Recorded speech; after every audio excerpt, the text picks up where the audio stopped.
객관적 속죄 은총을 믿음으로 주관적 은총이 되게 하라는 제목으로 은혜를 나누겠습니다.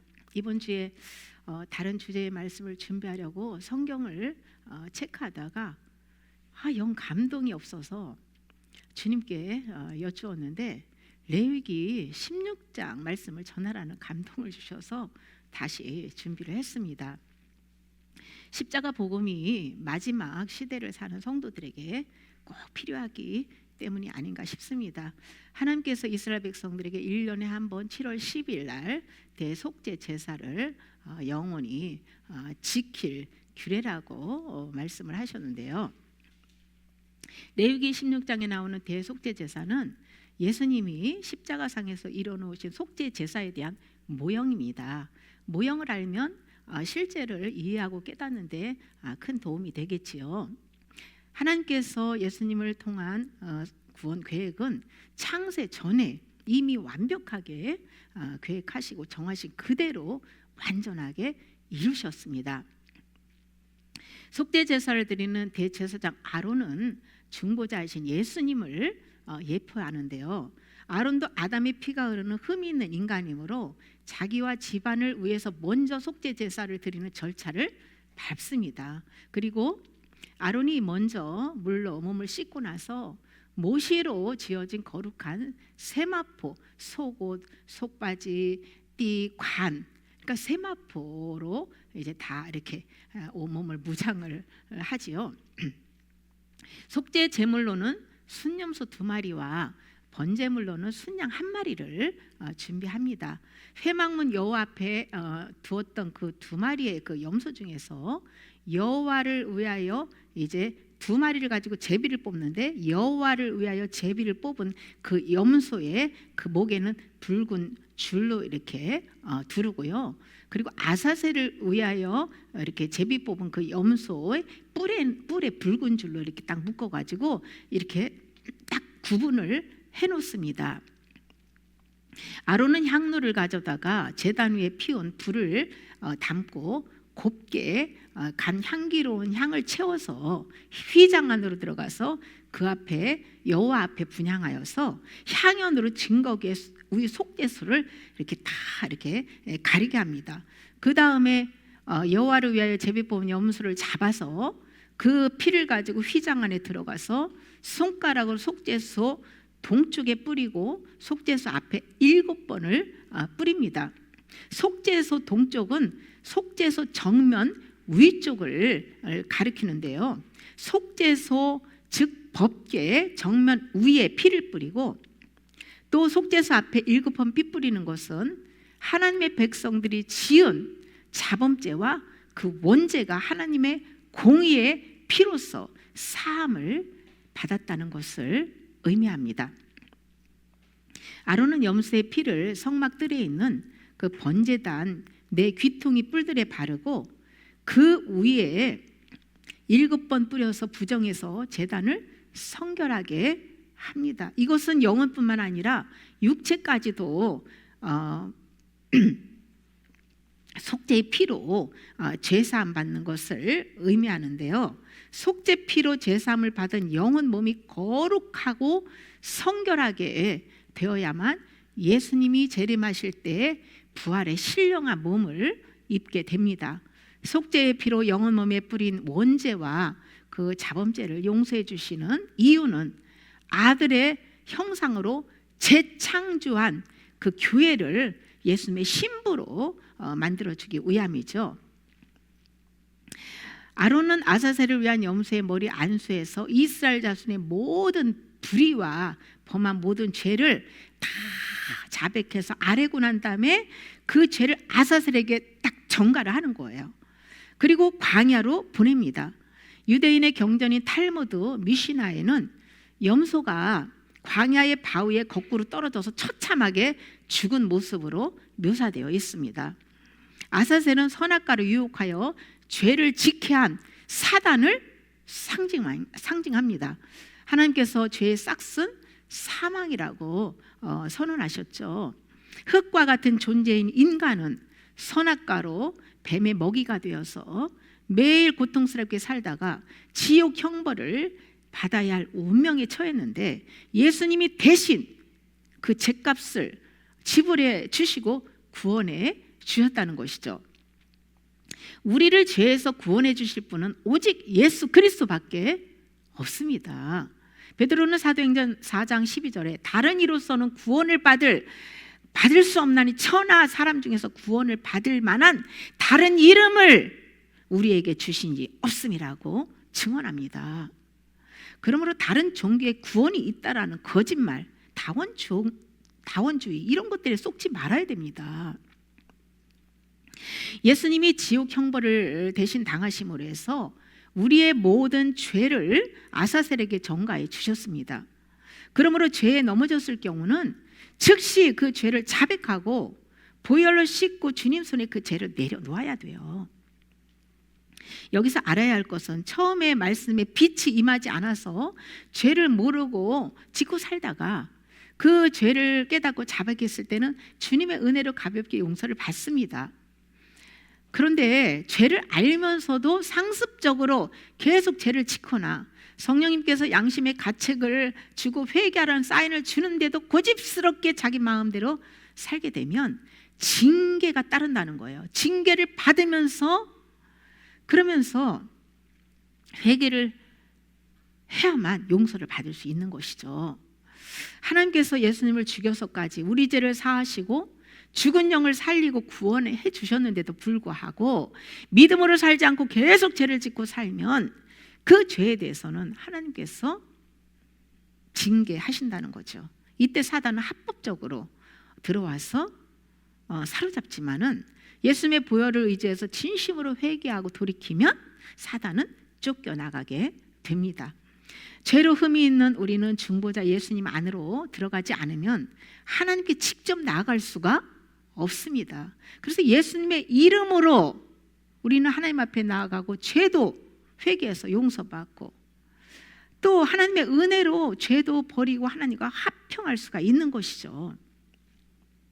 아사셀을 위한 염소의 머리에 모든 죄를 전가했을 때는 예레미야 50장 20절에 그날 그때에는 이스라엘의 죄악을 찾을지라도 없겠고 유다의 죄를 찾을지라도 찾아내지 못하리라는 이 말씀이 이루어지는 것입니다. 아론은 회막으로 들어가서 지성소에 들어갈 때 입었던 세마포 옷을 벗고 거룩한 곳에서 물로 몸을 씻고 평상복을 입고 나와서 흠없는 순양 한 마리로 번제를 드립니다. 흠없는 순양은 예수 그리스도를 상징하죠. 속죄제물의 기름은 제단에서 불사르고 염소의 가죽과 고기와 똥을 밖으로 내다가 불사르고 나면 속죄제사가 완성됩니다. 모형적인 속죄의 방법 그대로 예수님께서 실제로 속죄 제사를 드려주셔서 믿는 자들에게 속죄 은총을 예비해 주셨습니다. 성령님이 오신 이유는 그 속죄 은총을 공급해 주셔서 깨어진 하나님의 관계를 회복하여 주기 위함입니다. 속죄 제물은 흠이 없어야 됩니다. 아담의 후손인 모든 인간은 원죄로 흠이 있어서 어느 인간도 속죄 제물이 될 수가 없습니다. 그러므로 하나님이신 예수님께서 친히 속죄 제물이 되시기 위해서 동정녀 마리아의 몸에 성령으로 잉태하시고 육체의 몸을 입고 태어나신 것이에요. 하나님께서 속죄 제사를 드리기 전에 먼저 분향하여 향연으로 증거계의 속죄수를 가리게 해서 죽지 않게 하라고 말씀하셨잖아요. 이 향연은 예수 그리스도의 중보기도를 상징합니다. 원죄로 흠이 있는 인간은 하나님 앞에 나아가면 죽습니다. 우리가 하나님 앞에 나아갈 수 있는 길은 오직 예수 그리스도 안으로 들어가서 그분의 이름으로 나아가 기도해야만 응답받을 수 있습니다. 대제사장이신 예수님이 우리의 중보자이시고 그분의 영으로 오신 성령님이 우리를 위하여 친히 간구해 주신다는 것이죠. 바울은 로마서 8장 26절에 이와 같이 성령도 우리의 연약함을 도우시나니 우리는 마땅히 기도할 바를 알지 못하나 오직 성령이 말할 수 없는 탄식으로 우리를 위하여 친히 간구하심이니라고 증언했습니다. 진리의 성령님이 우리의 기도를 친히 간구하실 수 있도록 우리는 말씀을 붙잡고 기도해야 합니다. 성령님은 말씀에 합당한 기도를 간구해 주시기 때문이에요. 여호와를 위한 염소와 아사셀을 위한 염소 두 마리의 역할을 예수님이 감당해 주셨는데요, 예수님이 십자가상에서 여호와를 위한 속죄 제물이 되기 위해서 물과 피를 다 쏟으셨잖아요. 로마 군병이 그 옆구리에 창으로 찔러가지고 그 심장에 조금, 다 사람이 죽어도 물과 피가 빠져 심장에는 좀 고여 있다고 합니다. 그걸 찌르는 바람에 심장에 고인 그 피까지도 물을 다 쏟아 내셨어요. 또한 예수님께서 인류의 죄악을 도말하기 위해서 인류의 채짐을 지고 성문 밖, 그 골고다, 해골이라는 골고다, 거기를 향하신 것은 아사셀, 즉 사단에게 죄를 전가시키기 위함입니다. 십자가상에서 엘리 엘리 라마 사박다니, 나의 하나님 나의 하나님 어찌하여 나를 버리셨나이까 라고 절규하시며 친히 지옥의 형벌을 예수님이 당하셨는데요, 이 순간은 하나님의 아들이 아니라 세상 모든 죄를 짊어진 아사셀을 위한 수염소로서 사단에게 죄값을 치르고 사단을 만족시켜주는 제물이 되신 거예요. 이렇게 예수님은 속죄 제물로서 1인 2역을 감당하셨어요. 나의 죄를 대신하여 처참하게 지옥 형벌을 받으신 예수님의 그 크신 은혜를 안다면 우리는 날마다 감사와 찬양 예배를 드리지 않을 수가 없지요. 저는 이 말씀 준비하는데 정말 진한 감동과 눈물이 막 핑 돌았어요. 그리고 대제사장이 지성소에 들어가서 피를 뿌리는 것을 그 백성들이 볼 수가 없잖아요. 그것처럼 예수님께서 십자가에 죽으시고 부활하신 후 40일 후에 승천하셨는데 하늘 보좌에 가셔서 피를 뿌리는 것은 이 땅에 있는 인간이 볼 수가 없지요. 그러면 예수님이 십자가상에서 이루어 놓으신 속죄제사가 완성되었다라는 것을 어떻게 알 수 있을까요? 그것은 바로 50일 오순절날 성령님이 강림하신 사건을 통해서 예수님이 속죄제사를 다 이루셨구나, 그것을 우리는 확인할 수 있는 것이죠. 대제사장이 평상복을 입고 번제로 순양을 드림으로 해서 속죄제사가 완성된 것처럼 성령님이 오셔서 하시는 일이 바로 번제를 드려주는 것입니다. 성령님이 오셔서 번제를 드려주실 때 하시는 일이 있죠. 그것은 택한 백성을 진리 가운데로 인도해서 예수님을 믿지 않는 그냥 하나님의 의를 세우는 게 아니라 자기 의를 충만히 세우는 자기의, 또 세상을 사랑한 모든 죄를 회개시켜서 하나님 자리에 앉아 왕노릇했던 그 세상 신을 심판해가지고 내쫓고 하나님 예수 그리스도와 연합시켜주기 위함이라는 것이죠. 하나님의 은혜로 택함받고 성령님을 모신 그리스도인은 예수님이 십자가상에서 다 이루어 놓은 속죄 은총을 온전히 믿고 반응해야 합니다. 이 믿음은 은혜 받을 때만 반짝 그런 믿는 자기 믿음이 아니고요, 지속적으로 믿는 아들의 믿음입니다. 성령님을 모시는 순간 죽은 영은 살아나서 하나님의 자녀로 순식간에 신분의 변화가 되었죠. 그러나 지정의를 가진 혼은 지속적인 믿음으로 번제의 삶을 살 때 죄 용서를 받으면서 믿음이 점진적으로 성장을 하는 것이에요. 속죄 은총은 객관적인 은총입니다. 나에게 주관적인 은총이 되기 위해서 내가 지속적으로 속죄 은혜를 믿고 보혈을 믿음으로 반영을 해야 합니다. 성령님이 오셔서 우리 안에서 번제를 드릴 때 우리가 할 일은 자아가 죽은 자로 반응하는 것입니다. 만약 자아 중심으로 산다면 속죄의 피가 흐르지 않는 것이에요. 그 대신 저주의 영이 흐른다는 사실이죠. 그러므로 내가 하나님의 백성이라면 반드시 지은 죄에 대해서 회개하고 속죄 은총을 믿음으로 반응하는 삶을 살아야 합니다. 그렇게 할 때 그리스도의 인격으로 변화되고 장성한 믿음으로 성장하게 성화되는 것이죠. 이것이 예수님이 십자가에서 죽으시고 우리를 구원하신 목적입니다. 하나님께서 날마다 순양 한 마리씩, 한 마리는 아침에, 한 마리는 저녁에 조석으로 이렇게 상번제를 매일 드리라고 명하셨거든요. 그것은 너희는 날마다 십자가를 지고 나를 따라와. 날마다 십자가를 지고 살라는 거예요. 죽음을 의미하죠. 번제는 죽음이에요. 나의 모든 것을 바치는 헌신입니다. 날마다 십자가를 지고 주님을 따라가는 삶이에요. 시편 51편 17절, 하나님께서 구하시는 제사는 상한 심령이라. 하나님이여 상하고 통회하는 마음을 주께서 멸시하지 아니하시리라. 아멘. 상한 심령, 히브리어 샤바르는 깨트리다, 산산조각내다, 그리고 깨어지다, 그런 뜻이에요. 깨어진 마음, 그냥 죄로 인해 상해서 막 찢기고 상한 그런 마음이죠. 성령님께서 빛의 말씀으로 마음에 뿌리 박힌 죄와 우상들을 드러내 주실 때 깨지고 부서진 마음으로 통회하는 번제를 하나님이 기쁘게 받으신다는 것입니다. 할렐루야. 이것은 우리가 하나님이 기쁘게 받으실 번제를 드리기 위해서 우리가 할 일은 예수님이 다 이뤄놓으신 속죄 은혜를 믿음으로 취하고요, 부지런히 순양이신 예수님의 말씀으로 통회의 번제를 드리는 삶을 살아야 합니다. 이것이 구원받은 영을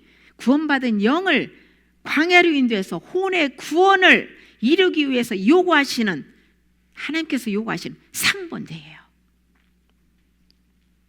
자기를 부인하는 십자가를 지고 사는 번제는 성령님께서 죄를 드러내 줄 때마다 인정하고 버릴 때마다 속죄 은총의 효력이 나타납니다. 예를 들면 어떤 말씀을 우리가 믿고 순종한다면 그 부분에서는 속죄 은총이 반영돼서 죄사함을 받고 아름다운 성령의 열매가 나타나게 되지요. 반대로 어떤 말씀은 믿어지지도 않고 그러므로 해서 불순종한다면 속죄 은총이 반영되지 않음으로 해서 그것은 죄사함을 받지 못하고 영이 병들었거나 죽어있는 상태라는 것을 알 수가 있죠. 우리 혼은 살아있는 부분이 있는가 하면 죽은 부분들도 많다는 거예요. 회개해서 전부 살려야만 거룩하신 예수 그리스도와 연합할 수가 있습니다. 계시록 3장 1절에 3절에 보면 예수님께서 사대교회 목회자에게 내가 살아있다 하나 이름뿐이고 너는 사실 죽었다. 깨어서 회개하여 죽은 것을 살리고 남아있어 죽어가는 것들을 회복시켜서 믿음을 굳건하게 하라고 하시면서 하나님께서 책망과 더불어 그 회개할 기회를 주십니다. 저는 말씀 소리 내서 읽는 방법으로 회개해서 잠자는 영을 깨웠고 죽은 혼의 부분을 계속 살리고 있고요. 정신적, 육체적, 물질적인 그런 부분의 치유와 변화를 경험하고 있습니다. 말씀 소리 내서 읽는 회개 방법이 최고 효과가 좋은 방법이라고 저는 확신합니다. 제 설교를 듣고 은혜 받으시는 분들은 꼭 말씀 소리 내서 그 방법으로 죄를 회개해서 속죄 복음 안에 감춰진 풍성한 하나님의 은혜와 신령한 복을 받아 누리시기를 예수님의 이름으로 축복합니다. 살아있는 믿음은 어떤 관념이나 신념, 추상적인 것이 아니고 실제적인 것이에요. 실제 성령님의 은혜로 믿음의 말씀을 받았으면 그 말씀에 순종하는 그 믿음의 반응을 보이게 되어 있지요. 바울은 믿음은 들음에서 난다고 증언합니다. 예수 그리스도의 말씀을 믿어야 하는데 일단 성령으로부터 그 레마로 받아야 믿어지는 은혜를 받습니다.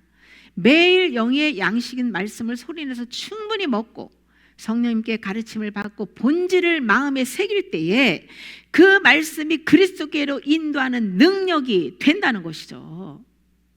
안타까운 것은 많은 그리스도인들이 예수님을 믿는다고 하면서 율법적인 신앙생활, 종교 생활의 틀에 갇혀서 진리의 자유를 경험하지 못하고 힘겹게 살고 있는 것을 봅니다. 속죄복음을 잘 깨닫고 믿음으로 반영하지 못하는 분들 중에는 자신의 문제 해결과 복을 받기 위한 목적과 자기 유익을 위한 종교적인 열심으로 하나님을 섬기는 잘못된 신앙생활하는 경향이 너무 많다는 것이죠. 예수님을 믿는 것은 내가 죽고 그리스도로 사는 것인데요, 예수님이 땅의 복과 육신의 정욕을 만족시켜주는 도구로 믿는 것이 아닙니다. 상번제를 드리는 것은 날마다 나는 죽고 예수 그리스도의 믿음으로 사는 것이에요. 십자가 앞에 다시 냉철하게 직면해 봐야 합니다. 예수님께서 이루어 놓으신 속죄 복음이 나와 무슨 상관이 있는가? 지금 나에게 그 십자가상에서 흐르고 있는 피가 반영되고 있는가? 왜 내가 예수님을 믿는가? 예수님을 믿으면 내가 어떻게 살아야 하는가? 그런 것들이요, 내면의 그 동기를 살피고 내 믿음을 확증하고 다시 기쁨으로 십자가를 지고 주님을 따라갈 것을 우리는 선택해야 합니다. 회개를 하지 않은 많은 그리스도인들이 객관적인 속죄 은총을 주관적인 은총으로 오해하고 회개는 하지 않고 천국은 따놓은 당상으로 그렇게 여기고 착각하고 살고 있는 것을 볼 수 있는데요, 그러다 보니까 어때요? 눈에 보이는 땅의 복을 추구하게 되고 재물과 하나님을 겸하여 섬기며 지옥과 연결되어 있는 넓은 길로 향해서 가고 있다는 것이죠. 생각해 보세요.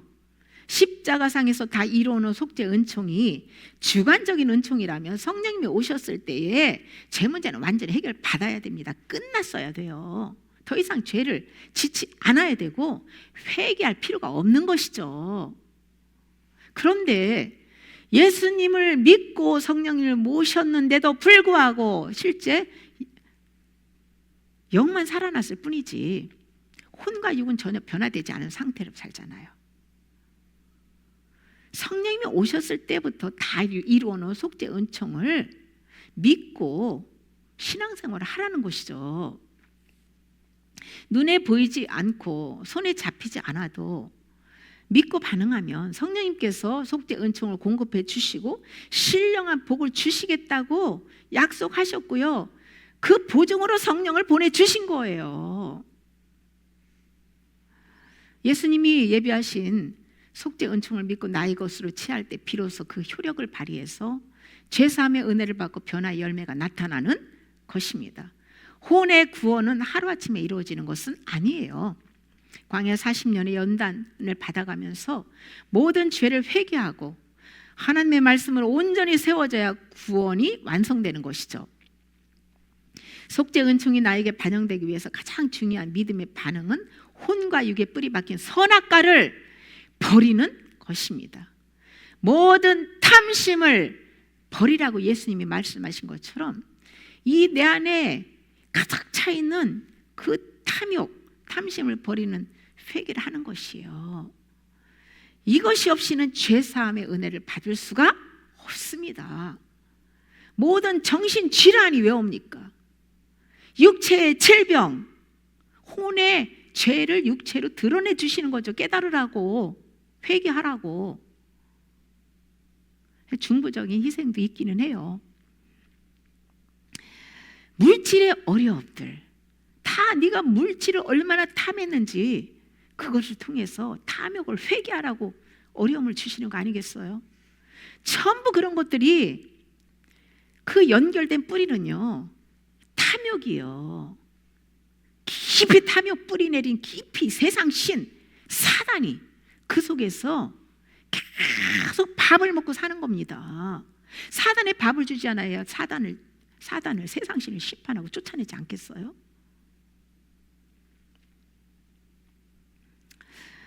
아담으로부터 물려받은 선악과의 탐심을 전부 버려야 합니다. 버린 만큼 진리의 자유와 평안을 누릴 수가 있습니다. 하나님의 것을 다시 하나님께 되돌려 드려야 돼요. 그렇게 할 때 아버지의 것을 우리가 풍성하게 받아 누릴 수가 있습니다. 더러운 쓰레기를 버리고 금은 보화 새 것을 우리는 받아 누리면서 자유와 평강을 이 땅에서 이 영혼의 천국을 누릴 수가 있는 것입니다. 내 것을 버리고 주님의 것을 받아 누릴 때 죄와 마귀로부터 해방되고 진정한 자유와 평안과 기쁨을 누리는 복을 받게 됩니다. 십자가 복음을 다시 깨닫고 날마다 믿음의 반응을 하며 나는 죽고 아들의 믿음으로 사십시다. 나를 부인하고 아들의 믿음으로 살 때에 세상을 이기고 죄와 마귀로부터 해방될 줄 믿습니다. 세상을 이기는 승리는 이것이 우리의 믿음이라고 했습니다. 그 믿음, 아들의 믿음이에요. 십자가를 지고 사는 것이 승리의 비결임을 믿고 날마다 나를 부인하고 속죄 은총을 믿고 반응하여 혼적 생명은 죽고 예수 그리스도와 연합을 이루는 저와 여러분이 되시길 예수님의 이름으로 축복합니다. 아멘.